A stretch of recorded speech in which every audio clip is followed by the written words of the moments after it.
Dentro del Estado de Israel conviven dos culturas judías, cada una convencida de que la supervivencia de la civilización judía depende de ella. Y están en guerra entre sí. Hoy, como la política en la corte se convirtió en el campo de batalla central, y lo que los eventos de la semana pasada en las calles de Jerusalén nos dicen sobre un país que finalmente está llegando a su punto de quiebre. Soy Elana Macel Diamant. Esto es Ley Básica.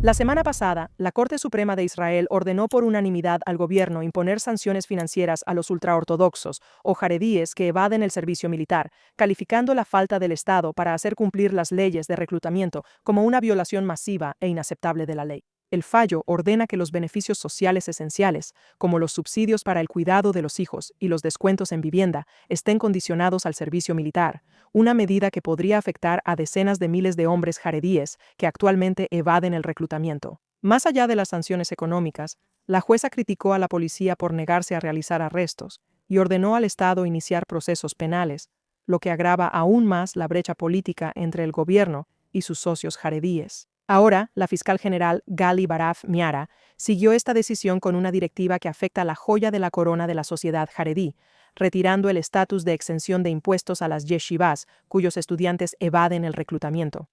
En una comunidad sostenida por una red global de donaciones deducibles de impuestos, esto representa una amenaza económica existencial. La respuesta fue inmediata y visceral. Miles de manifestantes inundaron las calles. Miembros de la facción extremista de Jerusalén treparon la cerca de la casa del jefe de la policía militar de las Fuerzas de Defensa de Israel, obligando a su familia a atrincherarse dentro. En las autopistas, el aire estaba cargado con el hedor del líquido pestilente y el humo de banderas israelíes quemándose. Ahora la pregunta es hacia dónde vamos desde aquí, y si es probable que estas decisiones sirvan a su objetivo declarado. Pero eso requiere entender cómo llegamos aquí en primer lugar. Hay una respuesta a corto plazo y una a largo plazo. Haremos ambas. Empezaremos con la de corto plazo. Tras 2 años y medio de guerra en varios frentes, las fuerzas de defensa de Israel tienen una escasez de entre 12.000 y 15.000 soldados, de los cuales aproximadamente 9.000 son tropas de combate. Los reservistas, que solían ser llamados 25 días cada pocos años, sirvieron, en promedio, 136 días solo en el primer año de la guerra. Los comandantes de combate, 168. Las fuerzas de defensa de Israel les dijeron a los reservistas que servirían 6 semanas en 2026. El mes pasado aumentaron esa estimación a 9 semanas por Irán y Líbano. La retención de oficiales de carrera se está desplomando. El porcentaje de oficiales que dicen que tal vez quieran hacer carrera en el ejército bajó del 83% en 2018 al 63% hoy en día. Y entre los suboficiales la cifra es solo del 37%. La jefa de Estado Mayor le advirtió por escrito a la primera ministra que el ejército podría, cito, colapsar sobre sí mismo sin un cambio fundamental en la política de personal. Detrás de esos números hay familias. Más de 1.100 soldados y personal de seguridad israelíes han muerto desde el 7 de octubre. 885 niños quedaron sin uno de sus padres, 351 viudas. Los reservistas están manejando negocios que apenas ven. Los matrimonios están bajo presión. Las carreras están en pausa. Los niños están creciendo con uno de sus padres ausente durante meses. Ahora, dentro de quienes sirven, la carga está afectando de manera desproporcionada a la comunidad nacional religiosa, una minoría que representa aproximadamente el 12% de los israelíes judíos y un bloque clave de votantes de derecha.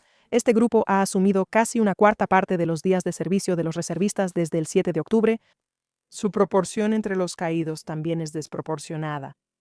En este país, un país que les ha pedido casi todo a sus ciudadanos, hay una comunidad de más de 1.4 millones de personas que no ha compartido esa carga en particular. En la última década, el alistamiento de los jaredíes ha caído un 36%, mientras que la inscripción en yeshivas y kolelim, instituciones de educación superior en su sociedad, ha aumentado un 83%. Desde la perspectiva de quienes no pertenecen a la comunidad jaredí, e incluso de algunos que sí, esta es una situación injusta. Los israelíes son muy conscientes de que formamos parte de un colectivo que depende de una cantidad desproporcionada de autosacrificio y dedicación, que actualmente recae solo sobre los hombros de una parte de la sociedad. Ahora, los beneficios económicos que reciben los jaredíes, que protegen y permiten su modo de vida elegido, también agravan las tensiones. No está del todo claro cuán grandes son esos beneficios, pero son sustanciales. Un estudio del foro Kohelet estima que la brecha económica mensual entre las familias jaredíes y no jaredíes es de alrededor de 10.500 shekels. La familia jaredí recibe alrededor de 4.000 shekels en beneficios netos del Estado, mientras que la familia no jaredí, que paga impuestos, aporta un poco más de 6.100 más o menos. Una evaluación más indulgente de Moshe Keleman, quien escribe en Sarik Iyun, sostiene que esta metodología en el estudio de Kohelet exagera la situación. También señala que la participación laboral de los jaredíes no es tan baja como parece. El empleo de las mujeres jaredíes, con aproximadamente un 80%, es casi idéntico al de las mujeres judías no jaredíes, y los hombres jaredíes están en un 54% frente al 87% de los hombres judíos no jaredíes. Y esa diferencia, aunque es real, se traduce en aproximadamente un 2% de déficit en la fuerza laboral nacional total. Él argumenta que el verdadero problema es la trampa del servicio militar obligatorio. Los hombres jaredíes que de otro modo entrarían a la fuerza laboral cuando están apenas en sus 20 no pueden, porque la única manera de evitar el reclutamiento es permanecer en la yeshiva hasta los 26 años. En ese momento ya tienen varios hijos, no tienen formación profesional y no tienen una vía realista para recuperarse. Ahora, sea cual sea la interpretación más cercana a la verdad, algo está a punto de cambiar. Las encuestas muestran una sociedad fracturada en dos realidades irreconciliables. Aproximadamente el 84% del público judío apoya un reclutamiento obligatorio para los jaredíes, con un apoyo muy amplio a las sanciones y al retiro de beneficios. La comunidad jaredí se ha mantenido prácticamente sin cambiar de postura, viendo el reclutamiento como una amenaza espiritual existencial. Ahora tenemos que regresar a una perspectiva histórica más amplia. El mundo jaredí que Israel heredó en 1948 era un remanente. Las yeshivas de Lituania, Polonia y Hungría, las instituciones que habían definido el aprendizaje judío durante siglos, habían sido casi completamente destruidas. La mayoría de sus maestros y estudiantes fueron asesinados en el Holocausto. Lo que sobrevivió llegó a Israel y a América con un solo propósito: reconstruir. Y aunque él era secular y no era realmente amigo del establecimiento religioso, Ben Gurión miró a este remanente e hizo una concesión política. Eximió a 400 estudiantes de yeshiva del servicio militar para que pudieran reconstruir lo que había sido destruido en los campos. Pero lo que comenzó como una concesión limitada se extendió. Gobierno tras gobierno, tanto de izquierda como de derecha, convirtiéndose en la pieza clave de negociación por los votos jaredíes en coalición tras coalición. Casi 80 años después, la comunidad jaredí ha construido escuelas, vecindarios, sus propios modismos, unos medios de comunicación propios, un sistema político que promueve sus intereses únicos. También ha construido cosas que cualquier sociedad querría preservar. Un gran valor otorgado al estudio que pocas otras comunidades igualan. Una densa red de beneficencia y de organizaciones médicas benéficas, específicamente los préstamos de equipo médico de Yad Saras, los socorristas voluntarios de Hatzalah y muchos otros fondos y sociedades de préstamos gratuitos, de las que todo reservista israelí o toda familia trabajadora ha dependido en algún momento. Pero lo más importante es que, junto a esas cosas, ha construido una teología explícita de aislamiento. Esta es una comunidad que se considera aún en el exilio, preservando al pueblo judío a través del estudio de la Torá. El Estado de Israel se ve a sí mismo en una misión histórica de forjar la historia judía de aquí en adelante, pero la sociedad jaredí no tiene tales ambiciones. Tiene esa única prioridad: preservar lo que estuvo a punto de extinguirse y mantener viva la chispa del aprendizaje judío y del pueblo judío. La cultura dominante para ellos es una amenaza a esa misión. La asimilación es aniquilación, y al menos algunas partes de la comunidad jaredí dicen que preferirían morir antes que arriesgar la secularización de sus hijos. Ahora, la mayoría de las personas que escuchan este podcast probablemente no estén de acuerdo con estos puntos de vista, y está bien, yo tampoco. Pero no puedes resolver este problema sin realmente entender esas premisas y tomarlas en cuenta al crear una solución. Necesitas un lugar donde las visiones del mundo aparentemente irreconciliables del Israel mayoritario y del Israel jaredí puedan encontrarse, negociar y planear un camino hacia una integración gradual, respetuosa y saludable. Idealmente, ese sería el lugar donde la política democrática podría marcar la diferencia, y en algunos momentos ha intentado hacerlo. Pero lo que ha sucedido en la práctica es que estas dinámicas democráticas a menudo han reforzado el problema, con los partidos jaredíes negociando subsidios cuantiosos para sus instituciones educativas, la continuación de la exención del servicio militar y la distribución de ayudas sociales a cambio de apoyo político. En tiempos de enfrentamientos limitados, los socios políticos tradicionales de los jaredíes, generalmente los de la derecha, estaban dispuestos a asumir el costo. Pero la frustración del público ha llegado a su punto máximo, y ahora llegamos a la pregunta de cómo las instituciones legales omnipresentes de Israel también han afectado esta historia. Las impugnaciones al reclutamiento de los jaredíes comenzaron hace casi 60 años, y la historia del cambio de enfoque de la Corte sobre este tema, desde negarse al principio a abordarlo hasta asumirlo como propio, va de la mano con un enorme crecimiento del poder judicial. El primer caso fue presentado por un oficial de reserva en 1970 en un caso llamado Becker. La Corte se negó incluso a escucharlo. Escuchar disputas políticas públicas presentadas por partes no involucradas, en palabras de la propia Corte, desdibujaría los límites entre los poderes y violaría el principio de la separación de poderes. Para las abogadas en el público, esta es la doctrina tradicional de legitimación que comparten muchos tribunales en todo el mundo. Así que la Corte dijo que el asunto pertenecía a la Knesset. 11 años después, en 1981, en lo que se conoce como el primer caso Ressler, una oficial de reserva diferente planteó esencialmente el mismo argumento y obtuvo el mismo rechazo. No tenía ningún daño personal, así que no era justiciable y no le correspondía al tribunal decidir. Pero en 1986, en lo que ahora es el cuarto caso Ressler, la Corte revierte su propia postura. La opinión escrita por la jueza Aharon Barak sostuvo que, esencialmente, cualquier ciudadano podía presentar una petición sobre prácticamente cualquier asunto de interés público y que prácticamente toda acción gubernamental estaba sujeta a revisión judicial. Yoav Dotan ha escrito que este cambio produjo, cito, la casi completa eliminación de todas las limitaciones de legitimación, convirtiendo al tribunal, en sus palabras, en un segundo foro para disputas políticas después de cada decisión importante de la Knesset o del gobierno. Ahora, en 1998, en un caso llamado Rubenstein contra el ministro de Defensa, el tribunal dictaminó que el ministro de Defensa ya no podía otorgar la exención a los jaredíes como lo había hecho anteriormente. Esto era algo que tendría que pasar por el proceso de aprobación de la Knesset, tendría que quedar establecido en una ley.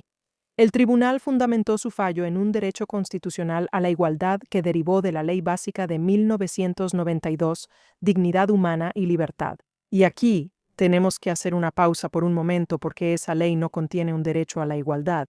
De hecho, el término igualdad fue excluido deliberadamente durante la redacción por razones políticas. Así que lo que tenemos aquí es una corte que, solo unos años antes, decidió que las leyes básicas tenían peso constitucional y que la propia corte, por lo tanto, tenía el poder de revisión judicial sobre las leyes. Ahora está incorporando por interpretación un derecho a la igualdad que puede ser manipulado de maneras muy amplias. Los casos de los jaredíes se basan en estos cimientos fabricados judicialmente. Ahora, después de este caso Rubinstein, la Knesset lo intentó. Hubo una comisión llamada la Comisión Tao. Buscaba un punto medio entre el estudio religioso y el servicio nacional. La ley Tal de 2002 que resultó permitió a los estudiantes de yeshiva posponer el servicio hasta los 22 años, cuando entonces podían elegir un tipo de año de decisión para ingresar al mercado laboral o enlistarse. El objetivo era una integración gradual y culturalmente sensible.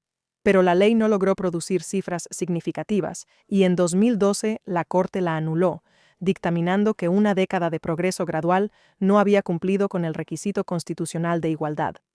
Y desde entonces el tema ha sido la tumba de gobiernos. Kadima abandonó la coalición debido al fracaso para reemplazar la Ley Tal, un marco sucesor aprobado en 2014, que fue anulado por la Corte en 2017. Para 2023 todas las prórrogas que la Corte había otorgado sobre sus decisiones habían expirado, dejando al Estado en una especie de vacío donde el reclutamiento era ordenado por la Corte, pero políticamente imposible de hacer cumplir. En 2025, el presidente del Comité de Asuntos Exteriores y Defensa, Julie Edelstein, fue destituido por insistir en una ley con mecanismos reales de cumplimiento. Y su reemplazo, el miembro de la Knesset, Boaz Bismuth, impulsó una propuesta que, al menos según el fiscal general y las fuerzas de defensa de Israel, advirtieron que era una ficción legal. Ese proceso se detuvo cuando comenzó la guerra con Irán, dejando una crisis de reclutamiento que se ha trasladado del pleno de la Knesset a las calles de Jerusalén. Ahora, hay dos formas de interpretar esto. Las defensoras de la Corte argumentan que sin la presión judicial no habría habido ningún avance. Sin la ley Tal, sin el Comité Plessner, sin conversación política, solo el acuerdo de 1948 extendiéndose para siempre. Pero las críticas cuentan la historia opuesta. Dicen que cada vez que surgía un compromiso en la Knesset, la Corte subía el estándar. Cada vez que subía el estándar, el acuerdo político colapsaba. Según esta interpretación, la Corte no ha impulsado el compromiso, sino que lo ha impedido al hacer que cualquier acuerdo imperfecto sea insostenible. Y los críticos argumentan que también lo ha hecho de manera selectiva y sin considerar la separación de poderes. Mencionaré una crítica más del abogado David Peter. En un análisis ampliamente difundido publicado la mañana del fallo sobre el recorte de bienestar, él argumentó que Israel nunca ha tenido una obligación de reclutamiento universal. Legalmente, solo aquellos que reciben una orden de reclutamiento personal de un oficial designado de las Fuerzas de Defensa de Israel están obligados a servir. Durante 75 años, el ejército utilizó esa discreción administrativa para eximir a las minorías, tanto árabes como jaredíes, y la Corte respaldó esa práctica en casi todos los casos. Pero al señalar ahora a los jaredíes, Peter dice que la Corte ha creado su propia ficción legal de igualdad y ha cruzado una línea radical, pasando de legislar desde el estrado, en su opinión, a mandar desde ahí, ordenando directamente a las fuerzas de defensa de Israel que emitan avisos de reclutamiento y a la policía que haga arrestos. Pero incluso concediéndole a la Corte la interpretación más generosa posible, queda una pregunta aparte. ¿Puede la Corte realmente lograr lo que ahora está ordenando? Y no está tan claro. Podemos ver otros contextos. El politólogo Gerald Rosenberg publicó un libro sobre esto en 1991 llamado La Esperanza Vacía. Su caso central es Brown contra la Junta de Educación, el fallo de 1954 que ordenó la desegregación de las escuelas públicas estadounidenses. Rosenberg muestra que, 10 años después de Brown, solo alrededor del 2% de los niños negros en el sur de Estados Unidos asistían a escuelas integradas. Lo que finalmente produjo el cambio fue la Ley de Derechos Civiles de 1964 y la Ley de Derecho al Voto de 1965, leyes aprobadas por el Congreso con ejecución por parte del Ejecutivo en respuesta a un movimiento político masivo. Ahora, el historiador legal de Harvard, Michael Klarman, tiene una perspectiva diferente. Su libro premiado, De Jim Crow a los derechos civiles, sostiene que aunque Brown no desegregó directamente el sur, sí generó las condiciones políticas que hicieron posible la desegregación, al provocar una reacción tan brutal que la opinión pública terminó reaccionando en contra y cambiando de postura. Así que, según la interpretación de Klarman, la ley de derechos civiles no llegó a pesar de la reacción, sino a través de ella. Entonces, lo que él está diciendo es que la Corte genera su propia oposición y que el exceso de esa oposición es, en una horrible ironía, lo que eventualmente produce las condiciones políticas para la legislación.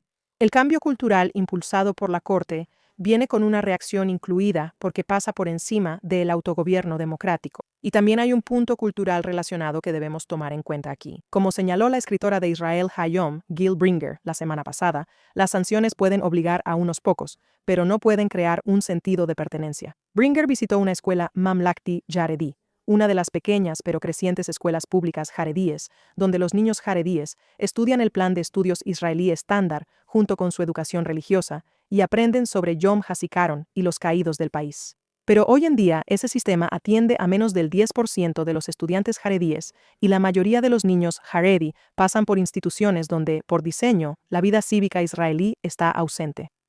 Así que su punto es que, para cuando un joven jaredí de 18 años recibe una notificación de reclutamiento, ha pasado 18 años dentro de un sistema educativo que el propio Estado está financiando y autorizando, pero que está diseñado para producir un ciudadano que no se ve a sí mismo como parte de la historia cívica israelí. Aunque un régimen de sanciones severas puede ser emocionalmente satisfactorio para un público que lo ha dado todo, en realidad puede que no genere el cambio cultural que esperamos ver en la comunidad jaredí. Su punto es que si mañana todos los jóvenes jaredíes de 18 años fueran obligados a presentarse en el centro de reclutamiento, las fuerzas de defensa de Israel estarían trabajando con soldados enojados y desmotivados, de una comunidad a la que, desde su perspectiva, se le había dicho que el Estado finalmente había venido por ellos.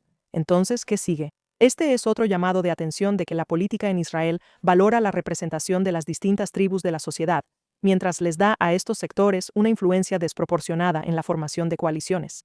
Y eso es algo que debemos tener en cuenta mientras avanza el proyecto de reformar el sistema legal y la gobernanza de Israel, estabilizarlos y hacerlos sostenibles. Pero incluso ante las urgentes necesidades de seguridad y económicas, y sí son urgentes, debemos ser conscientes de lo que realmente podría acercarnos a la meta. El sector jaredí tiene que asumir la responsabilidad por sí mismo, cosa que no hará mientras crea que puede obtener los enormes subsidios que desea. Cierto. Pero la sociedad israelí, por su parte, también debe exigirle rendición de cuentas a su clase política. Tiene que clamar por ideas por encima de los personalismos y rechazar la cultura de boicot político que hizo que los jaredíes fueran socios clave de la coalición desde el principio. Y la Corte, por su parte, debe mostrar moderación y deferencia hacia las instituciones democráticas de Israel y hacia la ciudadanía. Si la Knesset se mueve hacia una coalición amplia basada en el sionismo para abordar este problema y tiende puentes hacia las voces jaredíes moderadas, puede adoptar una política que equilibre las necesidades urgentes del Estado con las consideraciones religiosas. Este es el camino hacia una vía más gradual, respetuosa y sostenible que la que permite una imposición judicial. Pero sobre todo, una nación dedicada a la preservación de la vida y la identidad judía también debe dar máxima importancia al respeto mutuo y la cooperación. Y tenemos que recordar que la construcción de un Estado es un maratón, no una carrera corta. Una democracia impaciente con sus propios procesos eventualmente perderá ambos. Nos vemos la próxima semana.